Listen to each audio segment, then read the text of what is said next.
जय हिंद दोस्तों, बहुत बहुत स्वागत है हमारी इस इन्फॉर्मेटिव वीडियो के अंदर। दोस्तों, जिस तरह से टेक्नोलॉजी हो रही है, दुनिया एडवांस हो रही है, हर एक व्यक्ति चाहता है कि मेरी भी एक्स्ट्रा कमाई हो। अगर आप भी कहीं पर जॉब या बिजनेस करते हैं, इसके साथ में ही आपने अपनी किस्मत आजमाने के लिए या फ्यूचर में पैसा कमाने के लिए शेयर मार्केट के अंदर अगर पैसा लगाया है, तो आपको पता होगा यहाँ पर भी आपके ट्रांजेक्शन जो होते हैं, जब आप यहाँ पे अकाउंट ओपन करवाते हैं, आपको अपना पैन नंबर देना पड़ता है, पैन कार्ड से वेरिफिकेशन करवाना पड़ता है, तो इनकम टैक्स डिपार्टमेंट का रोल यहाँ पे आ जाता है। तो दोस्तों, अगर आप भी शेयर मार्केट के अंदर ट्रांजैक्शंस करते हैं, तो आपको कब नोटिस आ सकता है? नोटिस कब आता है? जब आप रूल को फॉलो नहीं करते हैं, आईटीआर नहीं भरते हैं, टैक्स नहीं देते हैं। तो आज इस वीडियो के अंदर हम बात करेंगे 2026 के अंदर दोस्तों ऐसी कौन कौन सी लिमिट है जिसे अगर आप क्रॉस करते हैं तब आपको शेयर मार्केट में भी लेन देन करने पर नोटिस आ सकता है। एक व्यक्ति 5 तरह की इनकम कमा सकता है दोस्तों। सैलरी, जिसके अंदर पेंशन भी आ जाती है। हाउस प्रॉपर्टी, मकान या दुकान का कोई भी किराया, तो वो दोस्तों हाउस प्रॉपर्टी में आ जाता है। कैपिटल गेन, अगर आपने किसी भी तरह का कोई शेयर, कोई म्यूचुअल फंड या प्रॉपर्टी के अंदर आपने को लेन देन किया। बिजनेस एंड प्रोफेशन के अंदर आप कोई सेल करते हो, आप कोई सर्विस करते हो, यहाँ आ जाएगा। और इन चारों में जो नहीं आया, जैसे कि एफडी का ब्याज, सेविंग का ब्याज, कोई भी पार्ट टाइम इनकम इसके अंदर आ जाने वाली है। शेयर मार्केट के अंदर अगर आपने लेन देन किया तो आपको पता होगा दोस्तों, लॉन्ग टर्म कैपिटल गेन 12 महीने से ज्यादा किसी शेयर को रखा, शॉर्ट टर्म कैपिटल गेन 1 दिन से ज्यादा रखा, 12 महीने से कम रखा। इंट्राडे दोस्तों, सेम डे, आज खरीदा और आज ही बेचा या आज बेचा और आज ही खरीदा। F&O, जिसे कि फ्यूचर एंड ऑप्शन भी बोलते हैं, 90% लोग यहाँ पे रिस्क खा जाते हैं। IPO दोस्तों हर एक व्यक्ति को नहीं मिलता है। कई बार IPO 100% बढ़कर मिलता है, कई बार ये लॉस के अंदर भी ओपन हो जाता है। म्यूचुअल फंड के अंदर डेट वाले, इक्विटी वाले, ELSS वाले, हाइब्रिड वाले, इसके अलावा हेजिंग होती है और डिविडेंड होता है। इसके अलावा दोस्तों आप ETF के अंदर अगर आप पैसा लगाते हैं तो यहाँ पर भी टैक्स के रूल होते हैं। तो शेयर मार्केट के अंदर इन तरह से आप इनकम कमा सकते हो।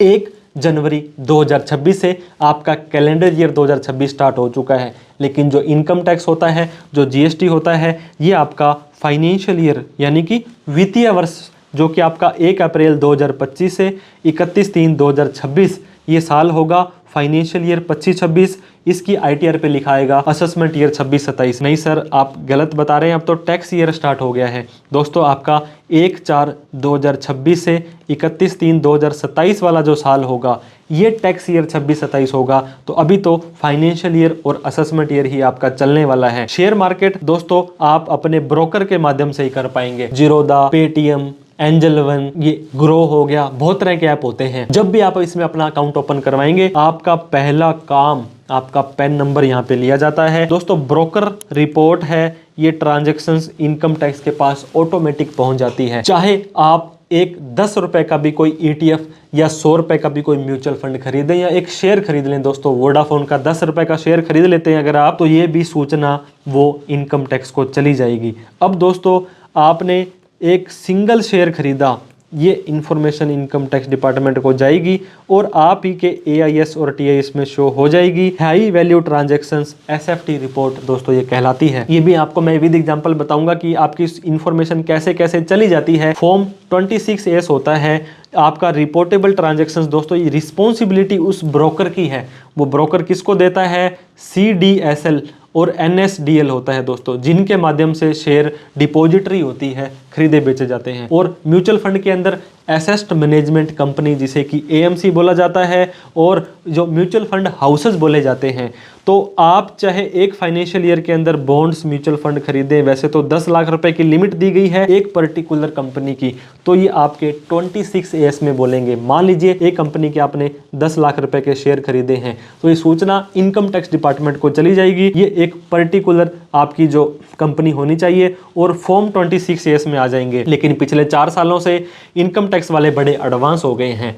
AIS annual information statement, TIS tax payer information summary, यहाँ पे जो रिपोर्ट आती है दोस्तों, each and every single transactions की आती है। मैंने आपको बता दिया, मान लीजिए आपने 1000 रुपए महीने की SIP लगाई है, तो आपके महीने के हिसाब से साल के आपने 12,000 रुपए लगा दिए। ये 12,000 रुपए की इंफॉर्मेशन भी इनकम टैक्स को चली जाएगी। मैंने जब आपको ये बता दिया, कोई 10 रुपए का शेयर खरीदोगे या कोई 1 रुपए का भी शेयर खरीदोगे, उसकी सूचना भी इनकम टैक्स को चली जाएगी।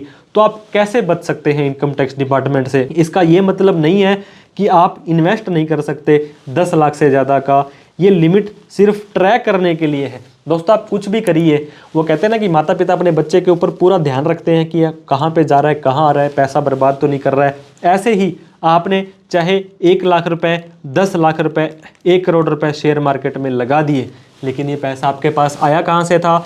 एक तो ये इनकम टैक्स को पूछना हो सकता है, एक आपने इस ट्रांजैक्शंस में अगर खरीदा है तो बेचा भी होगा, और बेचा है तो दोस्तों आपके पास में कोई प्रॉफिट हुआ तो उसके ऊपर आपने टैक्स की चोरी तो नहीं करी। अब मान लीजिए आपके पास 1 लाख रुपए पड़ा था, इसी 1 लाख रुपए से आपने डेली शेयर खरीदा, डेली बेचा, तो आपने 100 बार 100 लाख रुपए का यानी कि 1 करोड़ रुपए का लेन देन कर लिया। अब इनकम टैक्स को पता क्या सूचना जाएगी? आपने 1 लाख रुपए के शेयर बेचे तो वो सोचेंगे कि आपके पास 1 लाख रुपए आ गए, लेकिन आपके पास तो 1 करोड़ रुपए के शेयर आ गए, लेकिन आपके पास थे तो 1 लाख रुपए। अब उसका सोर्स आपसे पूछेंगे या प्रूफ पूछेंगे तो आप बताएंगे कि सर मेरे पास तो 1 लाख रुपए था, मैंने तो वही बार बार घुमाए हैं, मेरा तो 1000 रुपए ही प्रॉफिट हुआ है और मेरी इनकम तो 4 लाख रुपए से कम है, तो मुझे तो ITR भरनी जरूरी नहीं है। और ITR अगर आप प्रॉपर नहीं भरते हो तो दोस्तों सेक्शन 148 के अंदर आपका केस खोला जा सकता है। अगर आपको कोई नोटिस आता है, इसका ये मतलब नहीं है कि अब आप डिफॉल्टर हो गए, अब तो आपको जेल में आना पड़ेगा, जेल की रोटी खानी पड़ेगी, जेल का पानी पीना पड़ेगा। ऐसा नहीं होता है दोस्तों।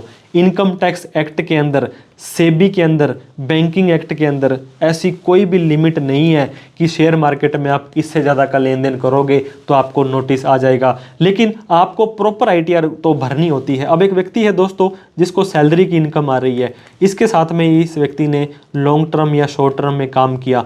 अब इस व्यक्ति ने जो ITR के फॉर्म होते हैं इनकम के हिसाब से ITR 1 का फॉर्म भर दिया, लेकिन ऑनलाइन आपके लॉन्ग टर्म शॉर्ट टर्म के प्रॉफिट आ रहे थे या कोई भी ट्रांजेक्शन आ रही थी मान लीजिए, तो आपकी ITR को अगर प्रोसेस हो भी गया है तो अगले साल की 30 जून तक सेक्शन 143(2) के अंदर नोटिस भेज के पूछा जा सकता है कि आपने गलत ITR क्यों भरी है। तो इस तरह से आप अगर प्रॉपर ITR भर देंगे तो दोस्तों आपको इन फ्यूचर में नोटिस नहीं आएगा। अब मान लीजिए आपके AIS के अंदर और TIS के अंदर 50 लाख रुपए के शेयर बेचे हुए दिखा रहा था, लेकिन आपको प्रॉफिट चाहे 1 लाख रुपए का हुआ, इनकम टैक्स वाले सेक्शन 133(6) के अंदर आपको नोटिस भेजेंगे, तरह तरह के सवाल किए जाएंगे, कौन सा ब्रोकर था, कितनी इनकम हुई, बैंक स्टेटमेंट वगैरह दो। तो अगर आपने ITR भरी होगी तो आपको कोई सवाल ही नहीं पैदा होता। म्यूचुअल फंड के लिए दोस्तों रिपोर्टिंग सेम है। 10 लाख से ज़्यादा किसी एक पर्टिकुलर म्यूचुअल फंड के अंदर अगर आप पैसा लगाते हैं तो वो आपके 26AS में बोल जाता है। लेकिन दोस्तों फिर मैं आपको बता दूं कि आपका AIS और TIS है,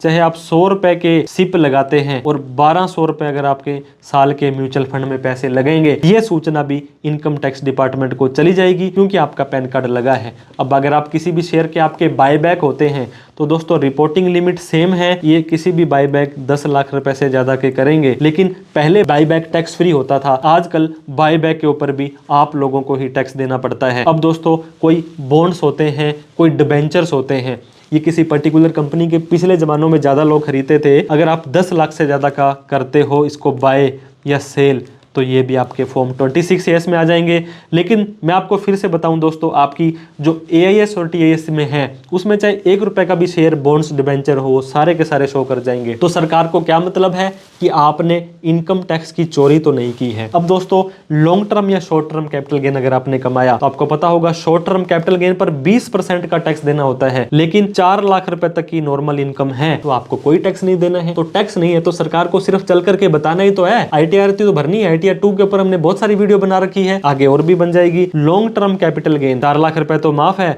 लेकिन 1.25 लाख रुपए और एक्स्ट्रा माफ है, उसके बाद में 12.5% का टैक्स देना होता है। और वहीं पर इंट्राडे, F&O, डिविडेंड वगैरह के ऊपर तो आपको 12 लाख रुपए तक का टैक्स नहीं देना होता है। तो जब आपको टैक्स ही नहीं देना है तो आप अपनी प्रॉपर ITR भर के कम से कम सरकार को बता दें कि मेरी तो इतनी इनकम हुई है। अब दोस्तों रिसेंट के अंदर ही कैंपेन के माध्यम से इनकम टैक्स ने बहुत सारे लोगों को मैसेज भेजे थे कि आपके ऑनलाइन AIS के अंदर, TIS के अंदर और 26AS के अंदर इतना सारा लेन देन बोल रहा है और आप ITR नहीं भरते हो।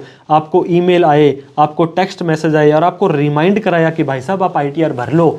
आप ITR भर लोगे तो आपका केस नहीं खोलेंगे, इनकम टैक्स का नोटिस नहीं देंगे, सिर्फ आपको रिमाइंड करवाएंगे, लेकिन लोग ध्यान नहीं देते हैं। अब दोस्तों अगर आपने ITR भर दी, सारे के सारे ट्रांजेक्शन्स आप 1 लाख के करो, 1 करोड़ के करो, कोई आपको नहीं रोकता है। प्रॉपर ITR भरो, कोई टेंशन वाली बात नहीं है। टैक्स की बात तो बाद में आती है, अगर आपने ज़्यादा इनकम कमाई है तो ही भरना है, लेकिन थोड़ी बहुत इनकम है तो आपको दोस्तों इसके ऊपर टैक्स भी नहीं देना होता है। मैंने बता दिया, इंट्राडे F&O डिविडेंड तो 12 लाख रुपए तक माफ है, लॉन्ग टर्म आपका 4 लाख रुपए तक माफ है, हर इनकम को मिला करके। शॉर्ट टर्म कैपिटल गेन अकेली है दोस्तों, तो ये भी आपकी 4 लाख रुपए तक माफ होती है। ऐसे तो है नहीं कि आपको प्रॉफिट ही प्रॉफिट होगा, बहुत सारे लोगों को यहाँ पे लॉस भी हो जाता है। तो दोस्तों गलती से लॉस हो गया तो सरकार कहती है ITR भरो और आप उसका बेनिफिट लो, आप सेट ऑफ कर लो। दोस्तों हमने देखा है, एक व्यक्ति था F&O के अंदर, उस व्यक्ति को 20 लाख रुपए का लॉस हो गया और वहीं पर शॉर्ट टर्म कैपिटल गेन में 20 लाख का प्रॉफिट था। तो इस 20 लाख का 20% उस व्यक्ति को 4 लाख रुपए टैक्स देना पड़ रहा था। लेकिन सरकार इतनी निर्दयी नहीं है, वो कहती है इस 20 लाख में से इस 20 लाख को एडजस्ट कर लो तो आपका दोस्तों यहाँ पे 0 प्रॉफिट आ गया, तो टैक्स नहीं देना पड़ा। अगर फिर भी आपका ये एडजस्ट नहीं होता है तो आगे के सालों में लेकर के चला जाओ, कैरी फॉरवर्ड कर लो। कैरी फॉरवर्ड से क्या होगा, आगे के सालों में आप अपनी लॉस वगैरह को, मान लीजिए दोस्तों इस साल आपको 20 लाख रुपए का लॉस हो गया और अगली साल क्या हुआ, आपको 32 लाख रुपए का प्रॉफिट हुआ, तो सरकार कहेगी कि पहले तो आप इस 20 लाख रुपए को घटा लो भाई साहब, पहले आपको लॉस हुआ था और ये 12 लाख रुपए इंट्राडे F&O का आपका माफ होता है, तो कितना फायदा हो गया। लॉस आपका पहले तो सेट ऑफ हो जाएगा, फिर आगे के सालों में कैरी फॉरवर्ड हो जाएगा। आपका इंट्राडे का 4 साल होता है, लॉन्ग टर्म, शॉर्ट टर्म और F&O को आप आगे के 8 सालों तक कैरी फॉरवर्ड कर सकते हो। अब दोस्तों ITR आप नहीं भरेंगे, हम आपको बताते हैं, खुद ITR भर लीजिए, किसी प्रोफेशनल की हेल्प ले लीजिए। टैक्स नहीं बनता तो भी भर दीजिए, प्रॉपर ITR नहीं भरी, हाई वैल्यू ट्रांजैक्शंस की है, लेकिन आपके पास प्रूफ है कि ये पैसा तो देखिए मेरे फादर साहब ने दिया था। अब इसमें क्या होता है दोस्तों, आपने मान लीजिए आपके फादर ने आपको पैसा दिया और आपने रिलायंस के, SBI के, टाटा के शेयर ले लिए 20 लाख रुपए के, तो आपके ऑनलाइन ये शो करेंगे आपने ITR नहीं भरी, इनकम टैक्स वाले नोटिस भेजेंगे। आपने शेयर खरीदे तो हैं, बेचे तो नहीं है, कोई कमाई नहीं करी, कोई टैक्स नहीं देना है। लेकिन अगर आपसे पूछा जाता है कि ये पैसा मेरे फादर ने मुझे गिफ्ट दिया था, मैंने उससे लोन लिया था, मेरा खुद का पैसा था, तो आपको कोई टेंशन नहीं है, कोई परेशान नहीं करेगा। लेकिन दोस्तों बड़े बड़े ट्रांजैक्शंस किए और ITR आपने नहीं भरी, तो डिपार्टमेंट पहले तो आपको जुलाई में टाइम देगा कि भाई साहब आप अपनी ITR भर लो, फिर दिसंबर में कैंपेन से आपको देगा, रिप्लाई देगा, लेकिन फिर भी आप नहीं समझोगे तो दोस्तों आपके अगर ट्रांजैक्शंस 50 लाख तक हैं तो 4 साल तक, 50 लाख से ऊपर है तो 6 साल तक नोटिस भेज के पूछा जा सकता है कि आपने इतने बड़े बड़े लेन देन किए थे और ITR क्यों नहीं भरी, टैक्स की चोरी आपने करी है। अब दोस्तों सेम अमाउंट बार बार रिपीट हो रही है, मैंने आपको बता दिया 1 ही लाख रुपए था और उसको 100 बार आपने घुमाया तो 1 करोड़ रुपए आपके ऑनलाइन बोलेगा, तो इनकम टैक्स को क्या पता कि आपने वही बार बार घुमाया है। तो इस केस में भी अगर आप ITR भर देंगे, टैक्स नहीं देना है, आपके ट्रांजेक्शन्स जस्टिफाई हो जाएंगे, आपको कोई दिक्कत नहीं आएगी। कई बार क्या होता है दोस्तों कि आपके AIS और TIS के अंदर मान लीजिए आपको 1 करोड़ रुपए के शेयर आपने खरीदे बेचे, लेकिन आपका एक ही ब्रोकर है और उसके अंदर तो 10 लाख के ही शेयर बेचे हैं, तो गलत डाटा शो कर रहा है, तो उसके ऊपर भी आपका पावर होती है, डबल अमाउंट दिखा रहा है, तो आप वहां पे जाकर के फीडबैक दे सकते हैं कि ये मेरी इन्फॉर्मेशन नहीं है, ये तो गलत शो कर रहा है। लेकिन बहुत बार ऐसा होता नहीं है दोस्तों, क्योंकि वहां पर एक से ज़्यादा ब्रोकर आपके होते हैं और आपको ध्यान नहीं होता है और आप कहते हैं कि मैंने तो ये ट्रांजैक्शंस किए ही नहीं। तो दोस्तों ITR फाइलिंग कब जरूरी हो जाएगी, अगर आपकी इनकम शेयर मार्केट से और सारी इनकम मिला करके ओल्ड रिजीम में तो 2.5 लाख से ज़्यादा है, यहाँ क्यों कोई जाएगा, और न्यू रिजीम में 4 लाख रुपए से ज़्यादा की इनकम नहीं है तो ITR भरनी जरूरी नहीं है। लेकिन हम फिर आपको ये रिकमेंड करते हैं कि आप अपनी ITR को भर देंगे तो ट्रांजैक्शंस जस्टिफाई हो जाएंगे। अब किसी CA साहब से आपको ऑडिट भी करवानी पड़ सकती है। दोस्तों लॉन्ग टर्म में, शॉर्ट टर्म में और आपके डिविडेंड के अंदर कभी भी ऑडिट नहीं होती है, चाहे 1 करोड़, 10 करोड़, 50 करोड़ के आपके ट्रांजैक्शंस हो जाएं। लेकिन इंट्राडे और F&O के अंदर आपकी टर्नओवर 10 करोड़ से ज़्यादा चली जाती है। अब ये टर्नओवर कैसे निकलेगी, हर ट्रांजैक्शंस का प्रॉफिट और लॉस इनको प्लस प्लस में जोड़ते जाएंगे ना दोस्तों, माइनस वाले को भी प्लस में, तो 10 करोड़ से ज़्यादा चली जाती है तो पहले आपको टैक्स ऑडिट करवानी पड़ेगी। ITR के अंदर दोस्तों long term capital gain, short term capital gain, IPO, mutual fund है तो ITR 2 का फॉर्म आप भर सकते हैं, जिसके ऊपर हमने बहुत सारी वीडियोज ऑलरेडी बना रखी है। अगर आपने इंट्राडे, फ्यूचर एंड ऑप्शन यानी कि F&O में काम किया, हेजिंग की, तो ITR 3 का फॉर्म भरना पड़ेगा। आपको कोई लॉस हो गया इंट्राडे F&O में तो भी ITR 3 का फॉर्म भरना पड़ेगा। तो दोस्तों जाते जाते मैं आपको बताना चाहूँगा, किसी भी टिप पर आपको, किसी एजेंट के, किसी ब्रोकर पर आपको टिप पर नहीं, आपको खुद की रिसर्च करनी है, बैलेंस शीट पढ़नी है कि कौन सा शेयर अच्छा है, कौन सा अच्छा है। स्टॉक मार्केट का एक्सपर्ट आप खुद बने, किसी और को ना बनाएं। अपनी रिसर्च अपने मार्केट में करें। जॉब के साथ साथ में दोस्तों इंट्राडे ना करें, क्योंकि गवर्नमेंट जॉब है तो ये इंट्राडे बिजनेस मानी जाती है, F&O बिजनेस मानी जाती है। इन फ्यूचर में आपके जॉब के ऊपर सवाल खड़े किए जा सकते हैं। तो इन्हीं दोस्तों चीज़ों के साथ में आपको इन फ्यूचर में ध्यान रखना है। और 4 लाख से ज़्यादा इनकम होने पर तो ITR भरनी ही भरनी है, लेकिन कम पर भर देंगे तो आपके ट्रांजेक्शन जस्टिफाई हो जाएंगे। रिकॉर्ड रखेंगे, आपके पर्सनल CA होने चाहिए जिनसे आप कभी भी पूछ सकें कि सर ये ट्रांजेक्शन्स मैं करूं ना करूं, ये मैंने कर दिया है अब कैसे करूं। ऐसा कोई केस नहीं है तो आप हमें कभी भी कॉल मैसेज व्हाट्सअप कर सकते हैं। दोस्तों बड़ी ही मेहनत से आप लोगों के लिए वीडियो बनाते हैं। वीडियो अच्छी लगी हो तो लाइक करके, अभी तक हमें सब्सक्राइब नहीं किया है तो सब्सक्राइब करके हमारा हौसला बढ़ा दें। इस वीडियो को उन सभी लोगों में शेयर जरूर करें जो कन्फ्यूजन में थे कि सर हम ITR ना भरें तो क्या हमें नोटिस आ जाएगा। तो नोटिस तो नहीं आएगा, लेकिन आप सेफ साइड के लिए अपनी ITR भर दें, ज़्यादा बढ़िया है। Thank you so much for watching this video. जय हिंद, जय भारत।